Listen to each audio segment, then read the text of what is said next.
Ayer hablamos de Enrique VIII, hablamos de su primera esposa, Catalina de Aragón. Contamos cómo la repudió injustamente. Se había enamorado de otra mujer, Ana Bolena, y entonces pidió al Papa Julio II que declarara nulo aquel matrimonio, por razones que ayer contamos. El Papa se negó y finalmente Enrique, desesperado de amor por Ana Bolena, resolvió no acatar las resoluciones del Papa y fundar una nueva religión. Así nomás. Apartarse del catolicismo. Inglaterra era un país muy católico y muy piadoso, y formar una religión nueva donde el jefe de la Grey fuera el mismísimo rey. De hecho, era la religión que se practicaba católica, apostólica y ya romana en aquel momento. Pues muy bien, así lo hizo y se casó nomás con Ana Bolena. Tuvo una hija con Ana Bolena, María. Con Ana Bolena no, con Catalina. Con Catalina tuvo una hija, efectivamente, María.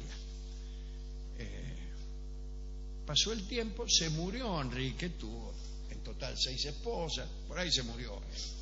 Y la hija de su primer matrimonio, María, fue reina. Hasta ahí llegamos. Hasta ahí fue el resumen de lo narrado en el capítulo anterior. Ahora bien, hablemos de Felipe II. Felipe II era sobrino nieto de Catalina.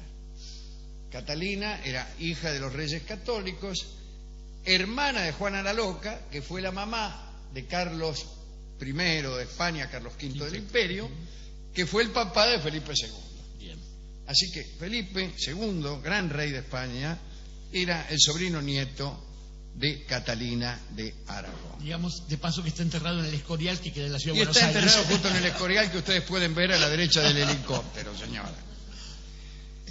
Felipe, cuando era un príncipe, se había casado con María de Portugal. Estaban muy enamorados, pero sus relaciones amorosas eran vigiladas e interrumpidas por aquella idea que se tenía en aquella época acerca del desgaste que los excesos amorosos ocasionaban al cuerpo, etcétera. Así que apenas podían verse, e incluso viviendo los dos en el mismo palacio, se enviaban cartas. Bueno, era un palacio grande, ¿no?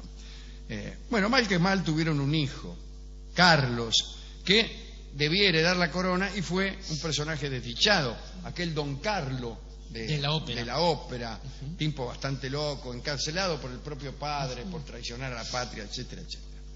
Poco después, María de Portugal murió de una fiebre fulminante, y así que ahí estaba Felipe, viudo y llorando. El papá de Felipe, el emperador Carlos, pensó en casar otra vez a su hijo y creyó que debía hacerlo con una potencia más importante que Portugal. Pensó entonces en Inglaterra. Y en esos tiempos ya era reina María Tudor. Parece que María Tudor era extraordinariamente fea, mucho. Ni siquiera los pintores cortesanos que se esforzaron por mejorar su imagen pudieron dejar un solo retrato que la mostrara aceptable. María Tudor tenía 38 años, 12 más que Felipe. Las crónicas cuentan que apenas tenía cejas, era pelirroja, extremadamente pálida, tenía el rostro surcado por arrugas, era muy flaca y los vestidos le bailaban. La conozco. Era eso un defecto gravísimo en una época en que a las mujeres se les pedía que, si no eran bellas, procuraran al menos ser gordas. Un detalle más, María Tudor tenía una dentadura lamentable, con algunas fichas que ya estaban en falta. Pero igual se hizo la alianza, ¿no?, entre Felipe de España y María Tudor, sobre todo para enfrentar a Francia, ¿no?, pero también para afianzar el catolicismo en Europa. Felipe era ferviente católico y María Tudor también. Bueno, era la que había restaurado el catolicismo después de la pelea que hemos contado recién de Enrique VIII con la Iglesia Católica. Bien, María, ni bien se hizo reina, se hizo católica. ¿Por qué? Y porque la madre le había llenado la cabeza. Le había llenado la cabeza. Era la hija de Catalina de Aragón, ¿qué se cree? Había estado Eduardo VI en un breve reinado. Sí, también, es verdad. Y eran los protestantes ahí. El matrimonio se celebró primero por poderes en ausencia de Felipe. Ni siquiera se conocían por retratos. Vino el conde de Edmond, que representaba a Felipe, se acostó en el lecho nupcial al lado de la reina María. Para cuidar las formas lo hizo con la armadura puesta, no fuera cosa. María Tudor casi se muere de un 5. Después del tratado de alianza y casamiento, el embajador en la corte de Londres le hizo llegar a María retratos de Felipe. Felipe era un hombre apuesto, muy apuesto, era rubio, tenía rulos, ojos claros. ¡Ay! María se enamoró. Cuando Felipe desembarcó en Inglaterra, el encuentro fue apasionado por parte de María, quien quiso que las ceremonias matrimoniales se celebraran cuanto antes para que tuviera lugar la unión conyugal. Felipe estaba espantado, pero consumó su tarea. Esto fue en 1564.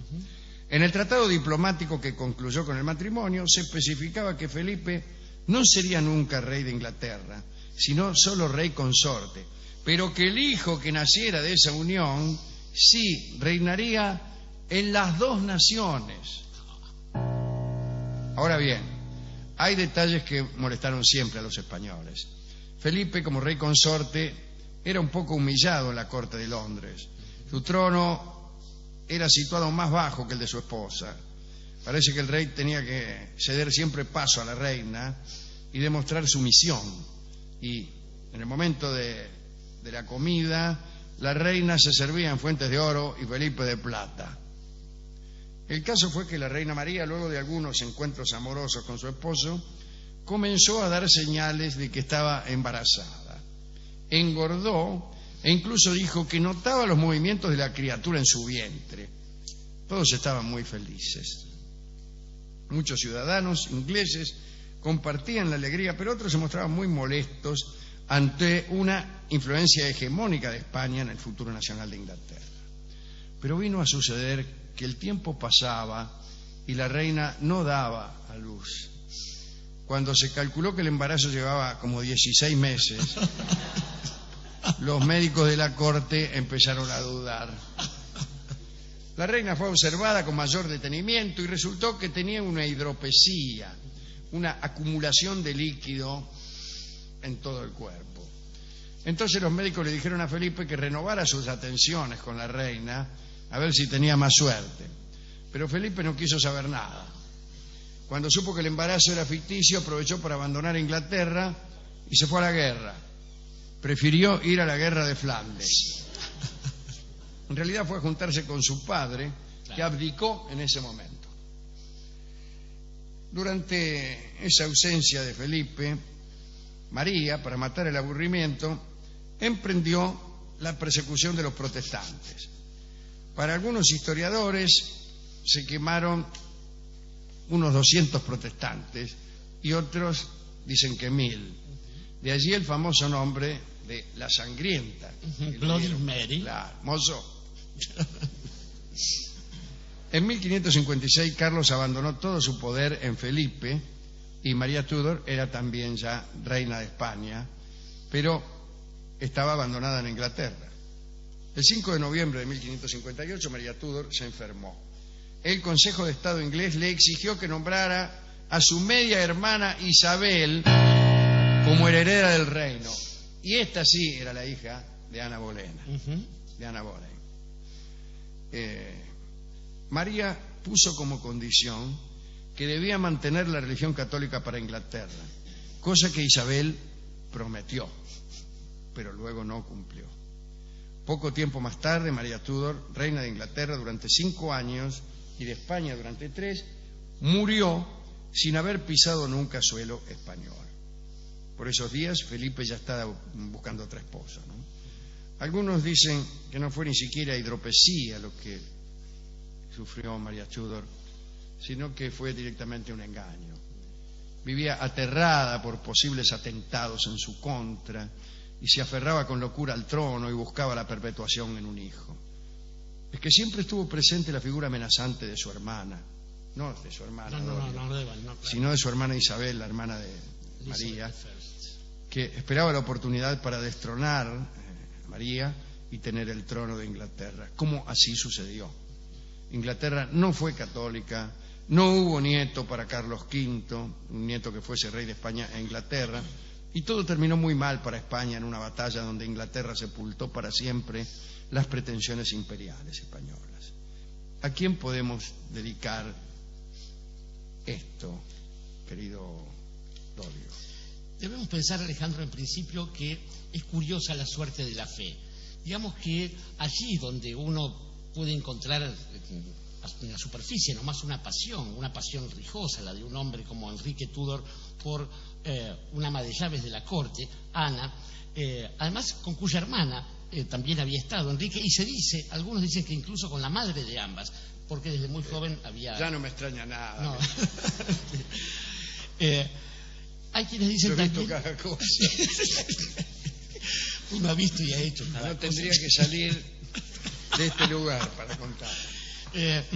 Hay quienes dicen que Ana, llamada Ana, la de los 1000 días, cuando fue decapitada con una espada, no es menor el detalle, porque esto reconocía su condición de nobleza y de reina de Inglaterra, a diferencia de si se la decapitaba con un hacha, ¿no?